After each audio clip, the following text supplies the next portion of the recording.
Salam, saudara-saudaraku yang aku kasihi, di dalam nama Yesus Kristus, satu-satunya Allah yang benar. Kembali bersama dengan saya, mengajak saudara-saudara sekalian untuk merenungkan firman Tuhan. Kita percaya setiap orang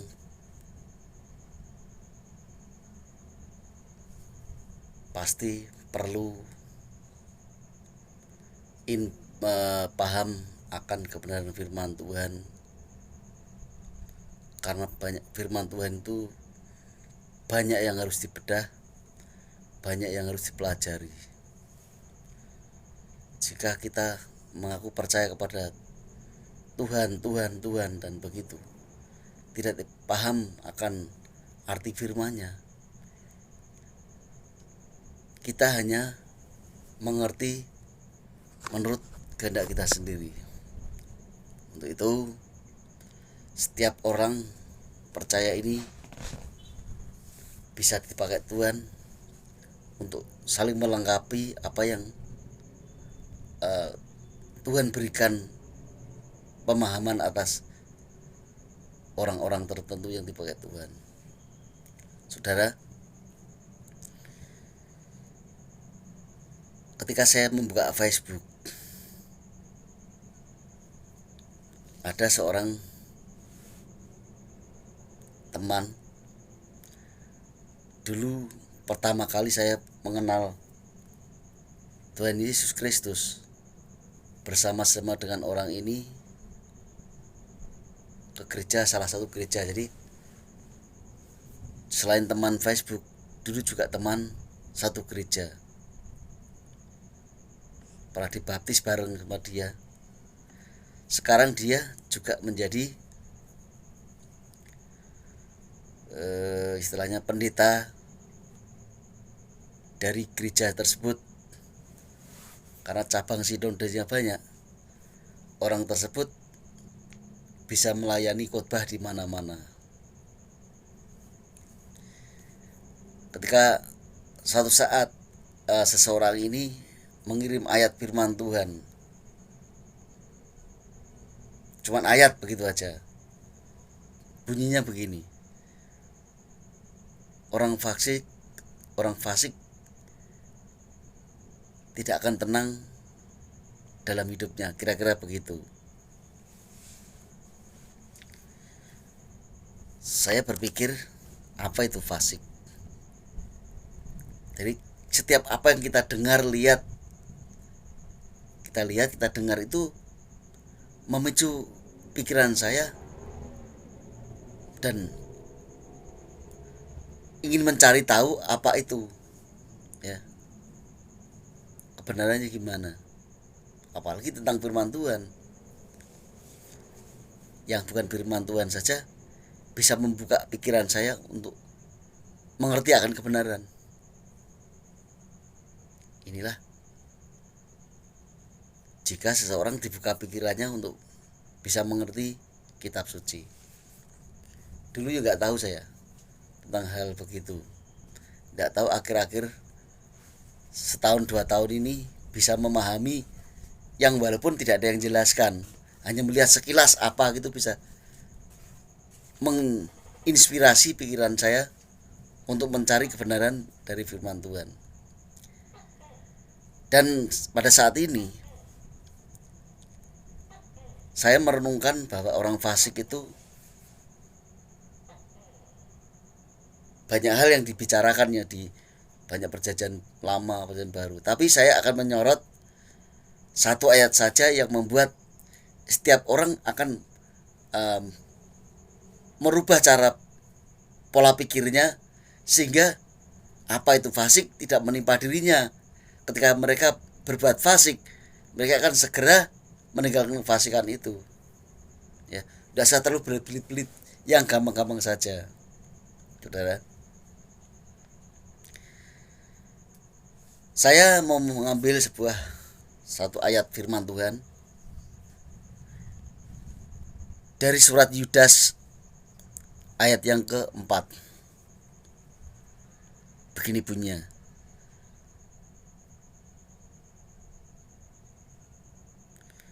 Sebab ternyata ada orang tertentu yang telah masuk menyusup di tengah-tengah kamu, yaitu orang-orang yang telah lama ditentukan untuk dihukum. Mereka adalah orang-orang yang fasik, yang menyalahgunakan kasih karunia Allah kita untuk melampiaskan hawa nafsu mereka, dan yang menyangkal satu-satunya penguasa dan Tuhan kita, Yesus Kristus. Saudara, dimanapun kita berada berkumpul, ternyata di situ ada orang fasik. Tidak semua orang lurus di hadapan Tuhan. Pasti ada yang fasik. Ya. Fasik artinya tidak takut akan Tuhan. Kenapa saya katakan tidak takut? Karena mereka menggunakan kasih karunia yang mereka terima itu, ya. Berarti kalau sudah mendapatkan kasih karunia, orang fasik itu juga diam di antara kita, ya. Ada di sekitar kita. Bukan orang di luar sana saja yang tidak mengenal Allah atau mereka tidak percaya Allah, tapi justru di sini orang di sekitar kita yang percaya Allah mendapat kasih karunia. Hanya orang ini tidak takut akan apa yang disampaikan Tuhan, apa yang menurut Tuhan itu tidak baik dan harus dijalankan. Mereka tidak peduli, bahkan tidak mau. Salah satunya adalah menyalahgunakan kasih karunia Allah kita untuk melampiaskan hawa nafsu mereka. Jadi bisa saja ketika orang ini, ya, mungkin para pelayan, mungkin juga para pendeta, para ahli teolog, bisa saja begitu di sekitar kita yang mendapat kasih karunia. Contoh kata, orang yang bisa dapat kasih karunia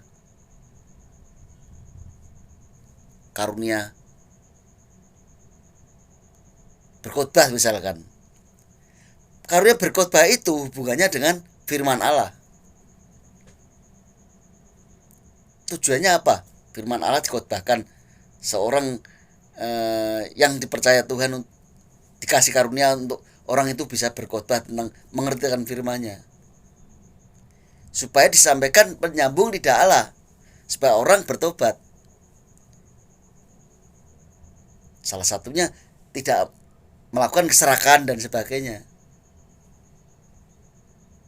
tidak suka memperkaya diri, hidup murka, artinya ingin kaya dan terus ingin kaya begitu, tapi kekayaan dipakai sendiri.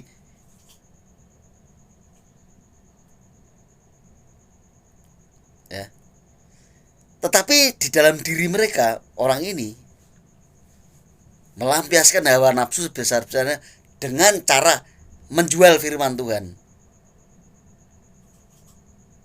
mengajarkan kalau Tuhan itu bisa menjawab doa, lalu meminta sesuatu supaya Tuhan menuruti keinginannya. Ya. Pernah saudara dengar bahwa ada seorang pengkhotbah berdoa, katanya mintanya yang muluk-muluk tinggi, ya, untuk kepentingannya. Apakah itu mempermuliakan nama Tuhan? Ya jelas tidak. Justru Tuhan dipropaganda untuk memenuhi kemauannya. Tuhan dikuasai orang ini untuk menuruti keinginannya. Harusnya kan tidak begitu mengerti firman Tuhan. Atau juga dia mengerti firman Tuhan, berkhotbah tentang firman Tuhan. Tetapi tujuannya supaya apa yang disampaikan itu untuk memperdaya orang, supaya segala sesuatu, contoh kata uangnya atau harta kekayaannya itu diserahkan sama pengkhotbah. Ada yang model begitu loh. Jangan bilang saya memfitnah para hamba Tuhan. Enggak. Ada begitu. Dia itu menghipnotis jemaat supaya dompetnya diserahkan, duitnya diserahkan, bahkan arloji diserahkan loh. Bahkan kalau ini nggak tahu sendiri saya. Yang bilang juga ada pendeta yang khotbah. Katanya menghipnotis dengan firman Tuhan. Caranya bagaimana? Katanya kalau kamu menyerahkan motor beserta PPKB-nya, katanya Tuhan akan kembalikan berlipat kali ganda. Ini kalau ini katanya, kata para pendeta-pendeta yang khotbah. Kemudian motor ini kan nggak cuma banyak pribadi yang menyerahkannya atau bapaknya, tapi keluarganya butuh, tapi dikasihkan oleh karena khotbah pendeta ini. Akhirnya rame. Setelah dikasihkan, ternyata yang menggugat, istrinya minta, karena motor ini satu-satunya untuk mengantar anak sekolah, untuk belajar dan sebagainya, untuk jemput sekolah. Kok dikasihkan? Oleh karena ada seorang pendeta khotbahnya, kalau kamu menyerahkan hari ini, Tuhan akan memberikan berlipat kali ganda, katanya begitu. Namanya hipnotis, menipu dengan firman Tuhan. Ini orang fasik, saudara, namanya. Ya. Menggunakan kasih karunia-Nya untuk atau menyalahgunakan kasih karunia yang dia miliki untuk melampiaskan hawa nafsu mereka. Jadi kemampuannya itu untuk istilahnya memperkaya diri atau istilahnya ingin menipu orang dengan cara-cara ayat firman Tuhan atau khotbahnya. Ini termasuk orang fasik, saudara. Jangan ikuti orang-orang begini. Orang kan melihat, wah iya ya, setelah itu banyak memberi gini terus jadi kaya. Jadi mata kita sudah disulap dengan kekayaan orang ini, supaya kita ingin juga kaya seperti itu, dengan cara apa yang disampaikan dari mulutnya itu, menyerahkan ini itu untuk pelayanan, nanti kamu dikembalikan berlipat-lipat kali ganda. Itu pekerjaan orang fasik. Jangan ditiru orang fasik seperti itu. Ya. Jadi saudara-saudara sekalian, ini salah satunya. Ya, salah duanya atau kesalahan selanjutnya. Dan yang menyangkal satu-satunya penguasa dan Tuhan kita Yesus Kristus. Yang pertama, dia memakai khotbah ayat firman Tuhan itu dipakai untuk suatu supaya memperkaya dirinya sendiri, atau bisa saja untuk menipu orang lain supaya apa yang orang lain punya itu bisa menjadi hak miliknya. Dengan cara, kalau kamu memberikan kepada untuk pelayanan, untuk Tuhan ini, kamu akan mendapatkan berlipat, Tuhan mengembalikan berlipat-lipat kali ganda. Itu adalah tipuan, saudara. Jangan percaya yang begitu. Itu orang fasik kerjaannya. Akibatnya apa? Akibatnya ada seorang yang begitu, akhirnya motornya diminta kembali, katanya begitu. Karena jadi apa yang disampaikan ini bukan dari Tuhan, tapi dari pikirannya sendiri, imajinasinya sendiri, atau kepintaran berbicara dia sendiri untuk meraih harta milik orang lain. Ini adalah salah satu pekerjaan orang fasik. Jadi jangan kau tiru orang fasik begini. Walaupun berkata kau akan dikembalikan berlipat-lipat ganda, itu adalah tipuan. Saudara, tipuan, ngerti ya? Menipu. Yang kedua, dan yang menyangkal satu-satunya penguasa dan Tuhan kita Yesus Kristus. Orang itu namanya satu-satunya penguasa itu hanya satu-satunya. Mereka ajarkan bukan hanya satu penguasa itu, Allah itu bukan satu, tapi lebih dari satu. Udah tahu di sini satu-satunya. Masih orang percaya tiga dalam satu dan sebagainya. Dewi tunggal itu tunggal. Pada Allah satu. Maha kuasa itu penguasa satunya adalah Yesus Kristus. Masih tidak percaya, tidak terima kalau Allah itu satu, yang maha kuasa itu satu, namanya Yesus Kristus, tidak mau. Tidak afdol kalau hanya Yesus. Nah itu ada Allah, itu ada Bapa, ada Yesus, ada Roh Kudus. Nah, ya nggak ngerti mereka. Namanya juga nggak ngerti, atau mungkin mengerti memang disengaja dibuat orang nggak ngerti. Ya. Pasti mereka orang-orang begini tidak tahu penguasa satu-satunya, nggak ngerti. Padahal penguasa satu-satunya adalah Yesus Kristus. Mereka tidak mau penguasa itu satu-satunya. Esa itu bukan satu, pasti begitu. Orang-orang demikian.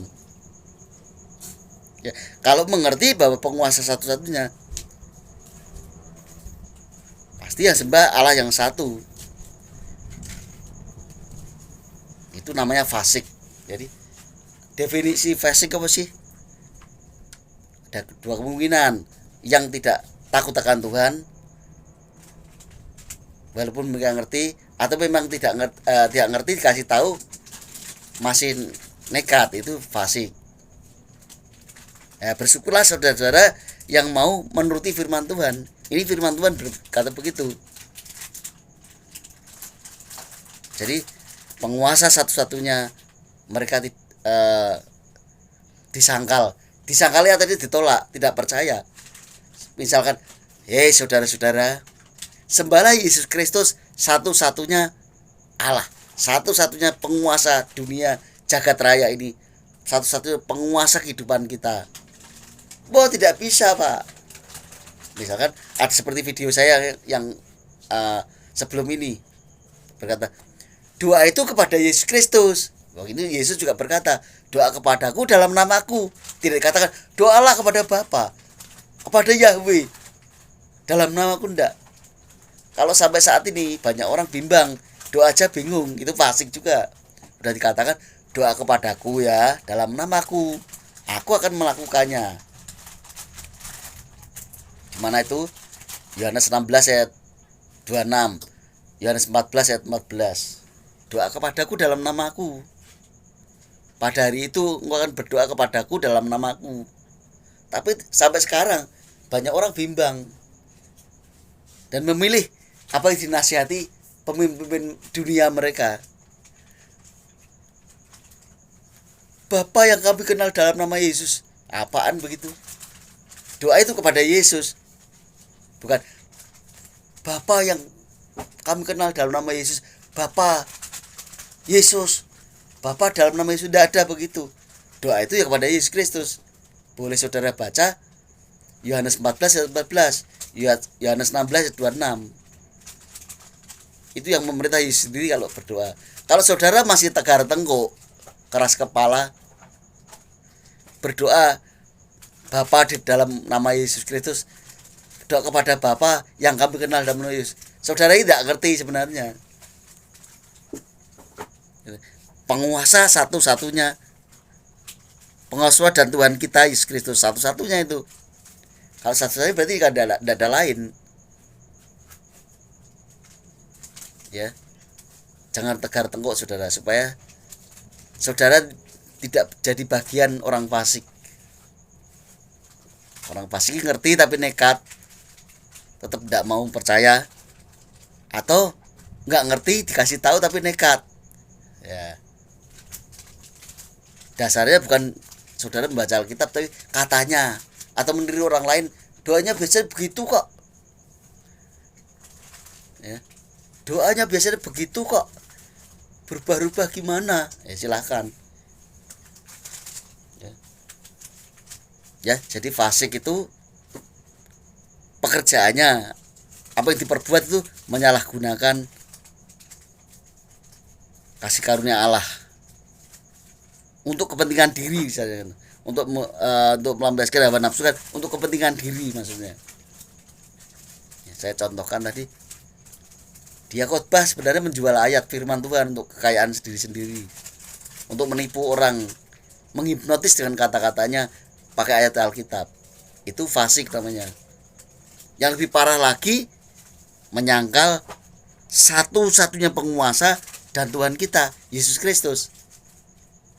Ya itu sudah parah, paling parah begitu.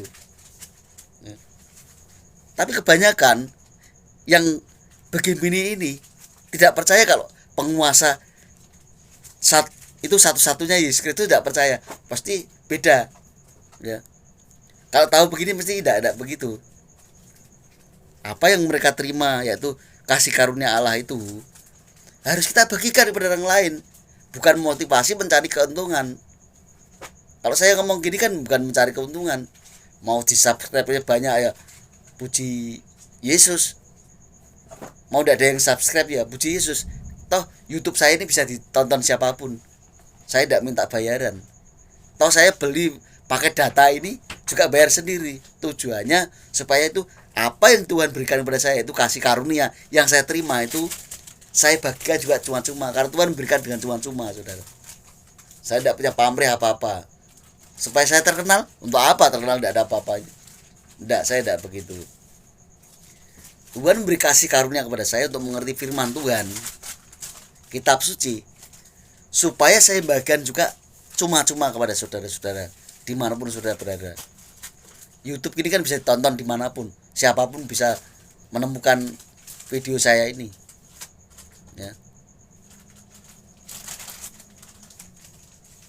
Tidak ada kepentingan supaya saya buat YouTube ini supaya cepat kaya, nanti kalau subscribernya bisa jutaan, ribuan, saya kan dapat duit. Enggak, saya tidak begitu. Saya masih badan kayak kuat, masih mampu cari uang. Lihat otot saya, kata pendeta teman saya katanya, ototnya masih kenceng katanya. Iya, belum tua-tua bener pak, ya tua-tua biasa, masih kenceng ototnya, kerja keras nih. Jadi apa yang saya sampaikan di YouTube ini kan bukan untuk cari uang saya. Tuhan berikan kasih karunia berupa mengerti firman Tuhan. Saya gratis loh dapat dari Tuhan itu. Saya bagian juga gratis, bukan untuk cari bayaran. Bukan saya pinter bersilat lidah dengan ayat-ayat supaya orang lain tertarik dengan khotbah saya terus saya diberi uang itu. Enggak, saya enggak ada pikiran begitu. Saya diberikan cuma-cuma oleh Tuhan dan saya bagikan kepada setiap orang dengan cara cuma-cuma. Ya. Seandainya ada orang menyuruh saya khotbah di gerejanya, tidak dibayar pak, oke, saya mau khotbah di mimbar, ditonton orang banyak juga apa. Tapi adakah begitu? Karena memanggil seorang pengkhotbah di gereja suatu tempat itu supaya ada penyegaran, yang datang banyak. Kalau sudah datang yang hadir banyak gimana? Artikan sendiri. Saya tidak perlu penggemar saya banyak sekali, tidak perlu. Saya hanya menyampaikan apa yang saya terima, yaitu kasih karunia mengerti tentang firman Tuhan. Saya sampaikan supaya saudara tidak fasik loh, bukan jadi orang fasik. Jangan meniru mereka yang fasik. Kasih karunia yang diberikan Tuhan secara cuma-cuma dijual, ya. Saya tidak begitu. Yang kedua, supaya saudara tidak menduakan Tuhan, apalagi meninggalkan penguasa satu-satunya Allah itu satu, namanya Yesus Kristus. Jangan diduakan, jangan ditinggalkan, apalagi kok buat lebih dari dua, lebih dari tiga, itu ngawur, itu dosa saudara. Anda fasiknya super berat. Jadi super fasik itu tidak percaya, menyangkal satu-satunya penguasa dan Tuhan kita Yesus Kristus, itu pasti fasiknya super luar biasa, ya. Jadi apa yang saya sampaikan ini supaya setiap saudara tidak tersesat di jalan. Coba saya tanya kepada banyak orang di YouTube ini juga banyak. Mereka percaya gak kalau Allah itu hanya satu, punya nama Yesus Kristus? Tidak percaya. Yaitu mereka adalah orang fasik massal. Kebanyakan tidak percaya. Hanya sedikit orang yang percaya bahwa penguasa itu dunia ini satu-satunya, yaitu Yesus Kristus. Hanya sedikit orang. Padahal Tuhan menghendaki supaya setiap orang itu selamat. Ya. Selamat bisa masuk surga, tidak menemani iblis dan antek-anteknya di neraka sana. Ya, apa yang saya sampaikan ini kiranya memberkati saudara-saudara sekalian. Haleluya. Amin.